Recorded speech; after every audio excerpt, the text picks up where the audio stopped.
सबको जय मसीह की। यीशु के जन्म का कारण। कई लोग सोचते हैं यीशु हमें पापियों को बचाने के लिए आया। ये कई लोगों का विचार है। तो लूका 2:11 कहती है कि आज दाऊद के नगर में तुम्हारे लिए एक उद्धारकर्ता जन्मा है और यही यीशु मसीह है। तो उद्धारकर्ता जन्मा है तो वो किससे हमें छुड़ाने के लिए आया? तो उद्धारकर्ता हमें किससे बचाया? तो इसको हम आज देखेंगे प्रिय लोग। पहला तीमुथियुस 1 अध्याय 15 में पौलुस इसी तरह कहता है, यह बात सच और हर प्रकार से मानने के योग्य है कि मसीह यीशु पापियों का उद्धार करने के लिए जगत में आया, जिनमें सबसे बड़ा मैं हूं। यीशु का जन्म पापियों का अनंत मृत्यु से बचाने के लिए हुआ था। ये केवल पापियों को बचाने के लिए आया। इसका गहराई में क्या अर्थ है? यीशु का जन्म पापियों को अनंत मृत्यु से बचाने के लिए हुआ था।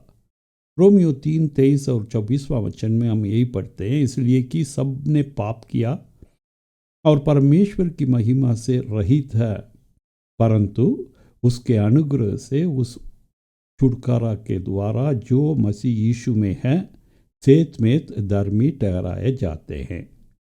तो परमेश्वर की ओर से हम सब पापी बन गए, लेकिन यीशु मसीह की अनुग्रह से वो छुटकारे मिले तो हम फिर से यीशु मसीह के द्वारा जीवन पाए। रोमियो 6:23 कहती है, क्योंकि पाप की मजदूरी तो मृत्यु है, परंतु परमेश्वर का वरदान हमारे प्रभु मसीह यीशु में अनंत जीवन है। पाप की मजदूरी मृत्यु है। तो कई लोग ये सोचते हैं हर एक लोग जो है मर जाते हैं इस संसार में। तो पाप की मजदूरी क्या हो? हर एक लोग की मौत हो रही है, तो क्या वो पाप की परिणाम है? तो इसको जानने के लिए हमें पता होना चाहिए प्रिय लोग, ये वचन ये सांसारिक जीवन से हम मर जाते हैं उसके बारे में नहीं है। ये हमारी आत्मा, हमारी अंदर जो आत्मा वो अनंत काल मृत्यु में जा रही है। तो पाप क्या है? तो हमारी आत्मा, हमारी शरीर इस संसार में मर जाने के बाद हमारी आत्मा अनंत काल मृत्यु में जा रही है। तो पाप की मजदूरी हमारी आत्मा के लिए अनंत काल मृत्यु है। इसका ऐसा समझना है हम। यूहन्ना 11:25 में परमेश्वर कहता है, यीशु ने उससे कहा, पुनरुत्थान और जीवन में ही हूँ, जो कोई मुझ पर विश्वास करता है वह यदि मर भी जाए तो भी जिएगा। जो कोई मुझ पर विश्वास करता है। तो यीशु पर क्या विश्वास करना है? यीशु हमारे लिए इस धरती पर आया, हमारी पापों को अपने देह में उठा लिया और हम जहाँ पाप की मजदूरी मृत्यु है वहाँ मरना था, वहाँ यीशु मसीह ने बलिदान हुआ और मृत्यु से जीतकर तीसरे दिन वो जी उठा। उत्पत्ति 1:26वां वचन इसी तरह कहती है, फिर परमेश्वर ने कहा, हम मनुष्यों को अपने स्वरूप के अनुसार अपनी समानता में बनाएं। तो परमेश्वर शुरुआत में हर एक मनुष्य को अपने ही समानता में बनाया। अपने ही समानता में हम समझना चाहिए प्रिय लोग, परमेश्वर का कभी मृत्यु नहीं है। वो अनंत काल युगान युगान जीने वाला परमेश्वर है, उनका मृत्यु नहीं है। अपनी समानता में बनाया, इसका मतलब क्या है? परमेश्वर कभी मृत्यु की ओर जाना नहीं है, परमेश्वर का मृत्यु नहीं है। तो परमेश्वर ने अपने साथ अपने संग हमें रखने के लिए हमें भी उस मृत्यु के बिना बनाया, जीवन के साथ बनाया हमें। उत्पत्ति 2:16-17 में उस जीवन को बरकरार रखने के लिए परमेश्वर एक आज्ञा दिया। वो क्या है? तब यहोवा परमेश्वर ने आदम को यह आज्ञा दी कि तू वाटिका के सब वृक्षों का फल बिना कट के खा सकता है, पर भले या बुरे का ज्ञान का जो वृक्ष है उसका फल तू कभी ना खाना, क्योंकि जिस दिन तू उसका फल खाए उसी दिन अवश्य मर जाएगा। तो परमेश्वर ने आज्ञा दिया है, सब कुछ खा सकता है। इस वाटिका में प्रिय लोग एक और भी वृक्ष है, वो जीवन की वृक्ष है। परमेश्वर उसको खाने के लिए आदम को मना नहीं किया, क्योंकि वो जीवन देखकर हमारी जीवन दाता उस आदम को बनाया हुआ था। हम हर एक को जीवन के साथ बनाया हुआ था। हमारी आत्मा को अनंत काल जीवन जीने के लिए सुविधा देकर बनाया हुआ था। लेकिन आदम ने परमेश्वर का बात नहीं माना, तो जैसे परमेश्वर ने कहा जिस दिन तू उसका फल खाए उसी दिन अवश्य मर जाएगा, वो आज्ञा आदम में पूरा हो गया। पाप की मजदूरी मृत्यु बन गया। उत्पत्ति 3:22 में हम देखते हैं, फिर यहोवा परमेश्वर ने कहा, मनुष्य भले और बुरे का ज्ञान पाकर हम में से एक के समान हो गया है, इसलिए अब ऐसा ना हो कि वह हाथ बढ़ाकर जीवन की वृक्ष का फल भी तोड़ के खा ले और सदा जीवित रहे। तो परमेश्वर हमें सदा जीवित रहने के लिए ही बनाया। लेकिन जब मनुष्य सवेद बुराई करते हुए जीवित नहीं रहना चाहिए कर परमेश्वर ने सोचा, क्योंकि बुराई के साथ हमेशा हमेशा के लिए जीवित रहना परमेश्वर के लिए बेकार है। हम परमेश्वर का काम का नहीं है फिर। इसलिए परमेश्वर ने उस जीवन की वृक्ष का फल हमें ना मिलना कर उन्होंने आदम को निकाल दिया, उस वाटिका से निकाल दिया, और जीवन के वृक्ष के मार्ग का पहरा देने के लिए एदेन की वाटिका के पूर्व की ओर करूबों को और चारों ओर घूमने वाली ज्वालनमय तलवार को भी नियुक्त कर दिया। मतलब परमेश्वर ने ऐसा कर दिया, कोई भी बिना भला पाकर बुराई के साथ इस जीवन की वृक्ष के पास ना पहुंचें और जीवन की वृक्ष का फल ना खाएं।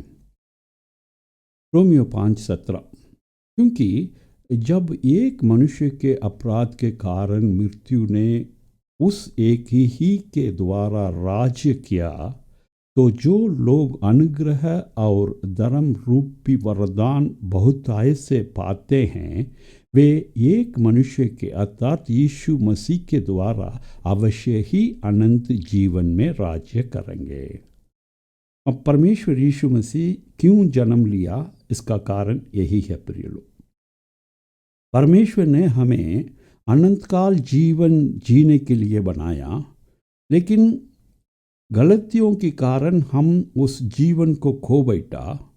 परमेश्वर ने एदेन वाटिका में जो जीवन की वृक्ष है उसकी मार्ग को बंद कर दिया, लेकिन उस जीवन पाने के लिए अब अपने एक लौते पुत्र को इस धरती पर जन्मा।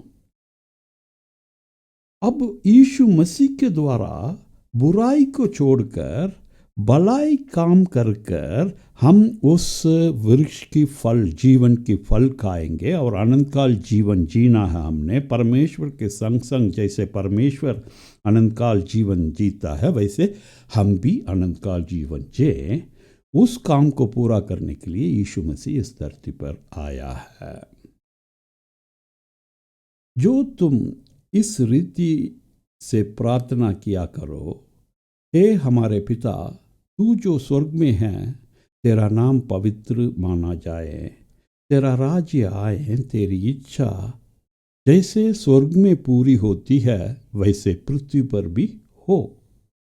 तो परमेश्वर ने हमें ऐसा प्रार्थना करने के लिए बोला, जो स्वर्ग में लोग युहान युहान काल परमेश्वर के संग जीवन के साथ रहते हैं, इस संसारिक शारीरिक रीति की मृत्यु के बाद पूरे जीवन भरा हुआ जीवन के साथ परमेश्वर के संग रहते हैं, उस काम इस धरती पर भी पूरा होने दो कर कर हमें प्रार्थना करने के लिए परमेश्वर ने कहा। क्योंकि यीशु मसीह के द्वारा हम इस वरदान को, जीवन की वृक्ष की उस फल को खाने का वरदान, अनंत काल जीवन जीने का एक आशीर्वाद, उसको हम पा चुके हैं प्रिय लोग। इसलिए यीशु मसीह ने कहा, स्वर्ग में जो कुछ हो रहा है वो तुम्हारे हृदय में भी, तुम्हारे परिवार में भी, तुम्हारे कलीसिया में भी, तुम्हारी पृथ्वी में भी होने के लिए हरदम प्रार्थना करते रहो। लेकिन हमारा भूल क्या है प्रिय लोग, हम पृथ्वी में जो हो रहा है उसको स्वर्गीय ओर रखने के लिए कोशिश करते हैं। पृथ्वी में जो भी काम है उसको स्वर्गीय ओर में हम कल्पना करते हैं। स्वर्गीय ओर में क्या हो रहा है उसको 1000 बार यीशु मसीह ने हमें बताया, उसको नहीं समझते हैं। लेकिन पृथ्वी पे जो हम क्या काम करते हैं उसको स्वर्गीय ओर में देखने के लिए, स्वर्गीय ओर में ले जाने के लिए हम तड़पता है। 1 कुरिन्थियों 15:53 और 54। क्योंकि अवश्य है कि यह नाशमान तेग अविनाश को पहन ले, और यह मरणहार तेग अमरता को पहन ले। और जब यह नाशमान अविनाश को पहन लेगा और यह मरणहार अमरता को पहन लेगा, तब वह वचन जो लिखा है पूरा हो जाएगा कि जय ने मृत्यु को निकल लिया। तो यीशु मसीह के द्वारा यह वचन पूरा हो गया। क्यों? जब आदम ने पाप किया, आदम की आत्मा नष्ट हो गया, वो मृत्यु में चला गया, वो मर गया आत्मा। लेकिन आदम की शरीर पाप के कारण जीवित रहा। प्रिय लोग, एक विषय को हमने भूलना नहीं है। हमारी पाप हमारी शरीर को बल देती है। कई लोग सोचते हैं बीमार होने से हम पापी हैं, इसलिए हम कमज़ोर हैं, हम बीमार हो रहे हैं। प्रिय लोग, जब पाप हमारे अंदर आ जाती है, दुष्ट आत्मा हमारे अंदर आ जाती है, वो हमारी आत्मा को नष्ट करते हुए हमारी शरीर में बल देती है।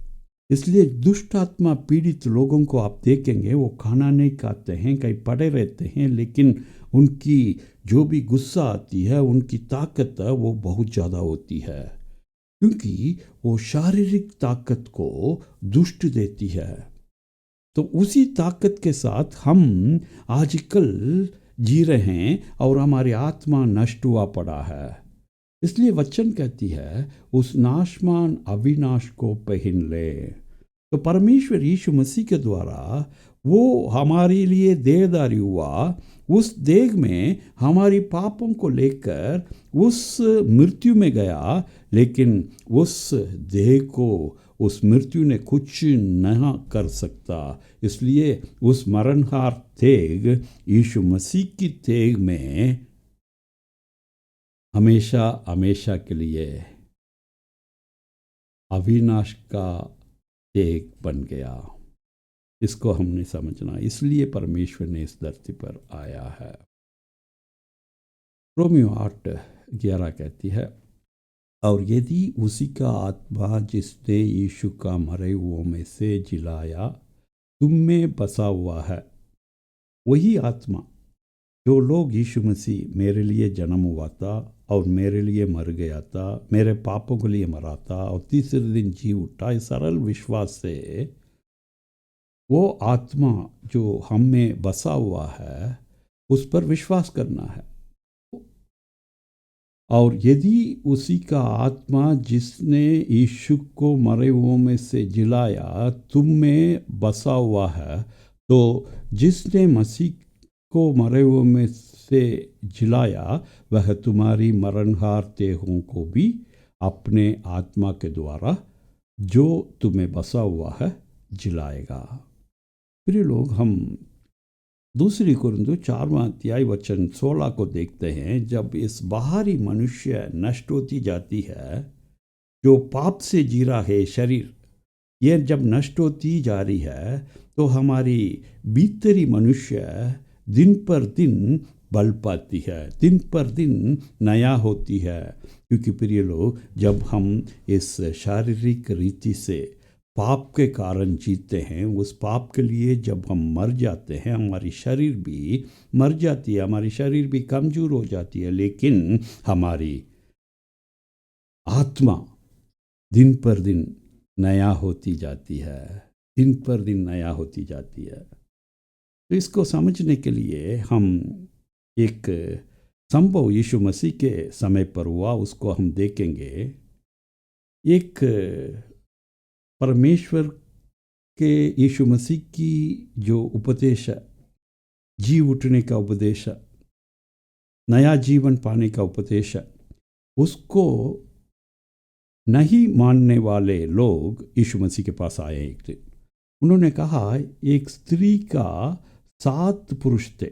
कैसे 7 पुरुष हो गए? कि रिवाज है ये, पहला भाई मर गया तो उनकी पत्नी को दूसरी भाई जरूर विवाह करना है। वैसे ही 6 भाई मर चुके हैं और 7वां भाई उस पत्नी को अपनाया। अब सवाल ये कर रहे हैं ये लोग, जो जी उठने पर वह उन 7 में से किसकी पत्नी होगी, क्योंकि वह सबकी पत्नी हो चुकी थी। तो प्रिय लोग, परमेश्वर ने कहा इस पृथ्वी पर भी स्वर्गीय बातों को लेकर आओ, लेकिन ये लोग स्वर्गीय और इस पृथ्वी की बातों को लेकर जा रहे हैं। इसलिए कई लोग सोचते हैं मरने के बाद हम जानवर बन जाते हैं। कई लोग पति पत्नी में बहुत प्रेम रखते हैं, वो कहते हैं दूसरी जन्म में भी मैं इनकी पत्नी बनना है, इनकी पति बनना है। तो इसी तरह उम्मीद रखते हैं, इसी तरह आशा रखते हैं, क्योंकि ये इस धरती की काम को स्वर्गीय ओर ले जाना चाहते हैं। ऐसा ही ये लोग भी परमेश्वर के पास आकर यही प्रश्न उठाया, क्योंकि वह सबकी पत्नी हो चुकी थी, अब जी उठने के बाद किसकी पत्नी होगी? यीशु ने उन्हें उत्तर दिया कि तुम पवित्र शास्त्र और परमेश्वर की सामर्थ नहीं जानते, इस कारण भूल में पड़ गए हो, क्योंकि जी उठने पर विवाह शादी ना होगी, परंतु वे स्वर्ग में परमेश्वर के दूतों की नाई होंगे। लोग, इस बात को हम समझना है। मत्ती 22 का 31 और 32 में परमेश्वर आगे कहता है, परंतु मरे हुओं की जी उठने के विषय में क्या तुमने यह वचन नहीं पढ़ा जो परमेश्वर ने तुमसे कहा कि मैं इब्राहिम का परमेश्वर और इसहाक का परमेश्वर और याकूब का परमेश्वर हूँ। वह तो मरे हुओं को नहीं परंतु जीवितों का परमेश्वर है। तो परमेश्वर ये कहना चाहता है, जो परमेश्वर पर विश्वास रखकर मरते हैं वो मरेंगे फिर भी जिएंगे। तो उस जीने वाला, जीवित रहने वाला, उस आत्माओं को, उस लोगों की परमेश्वर हमारी परमेश्वर है, क्योंकि हमारी परमेश्वर जीवित परमेश्वर है। वो जीवित लोगों की परमेश्वर है, वो मुर्दा की परमेश्वर नहीं है। जो मरे हुए हैं उनकी परमेश्वर हमारी परमेश्वर नहीं है। रोमियो 6:8 और 9। तो यदि हम मसीह के साथ मर गए हैं हमारी पाप के लिए, तो हमारी विश्वास ये है कि उसके साथ जिएंगी भी, क्योंकि यह जानते हैं कि मसीह मरे हुओं में से जी उठकर फिर मरने का नहीं, उस पर फिर मृत्यु की प्रभुता नहीं होने की, क्योंकि वह जो मर गया तो पाप के लिए एक ही बार मर गया, परंतु जो जीवित है तो परमेश्वर के लिए जीवित है। ऐसा ही तुम भी अपने आप को पाप के लिए तो मरा, परंतु परमेश्वर के लिए मसीह यीशु में जीवित समझो। जीवित समझो। ये सब समझने वाली बात है प्रिय लोग। जब एक मनुष्य आदम ने पाप किया, उसको हम अच्छी तरह समझ रहे हैं क्योंकि हम पापी है, तो इसलिए हम पाप करते आ रहे हैं। लेकिन परमेश्वर ने हमें धर्मीजन बनाया अपने धार्मिकता के द्वारा। जब सभी लोग सोचते थे इस संसार में धर्मीजन नहीं रह सकता, पाप के बिना एक व्यक्ति नहीं रह सकता, सब पाप कर रहे हैं कर कर सोच रहे थे, तब यीशु मसीह इस धरती पर आकर निष्पाप होकर अपने पिता की आज्ञा को मानकर हमें कर दिखाया। वचन पर चलने के लिए उन्होंने अपने जीवन में गवाही बना। तो उसके बाद हम उसको समझना शुरू करना है। हम आज तक क्या समझते आ रहे हैं? हम पापी है, हम पापी है, हम पाप में पैदा हुआ है, हमारे आदम ने पाप किया तो पाप फैल गया। लेकिन अब यीशु मसीह ने फिर से हमें जीवन देने के लिए उस पाप से बल पाने वाला शरीर को, उस नाशवान शरीर को अविनाश में बदल दिया। उसको हम समझना है। परंतु परमेश्वर के लिए मसीह यीशु में हम जीवित है, इसको बार बार हम समझना है और उसकी योग्यदार होना है, उसके लिए वचन पर चलना है, उसकी परमेश्वर की प्रेम और अनुग्रह को समझकर हम सत्य वचन को अपनाना है। तब हम हमें जीवित समझेंगे, हमें जीवित समझेंगे और जीवन पाएंगे। यीशु मसीह इसलिए इस धरती पर आया, हमें जीवन देने के लिए और उस जीवन को बहुताई से देने के लिए, क्योंकि परमेश्वर ने अपने समानता में अनंतकाल जीवन के साथ हमें बनाया। तो यीशु मसीह को इसलिए भेजा फिर से हम उस अनंतकाल जीवन को पाएं और परमेश्वर के संग संग हमेशा हमेशा के लिए रहें। प्रभु परमेश्वर इस वचनों को आशीष करें। आमीन।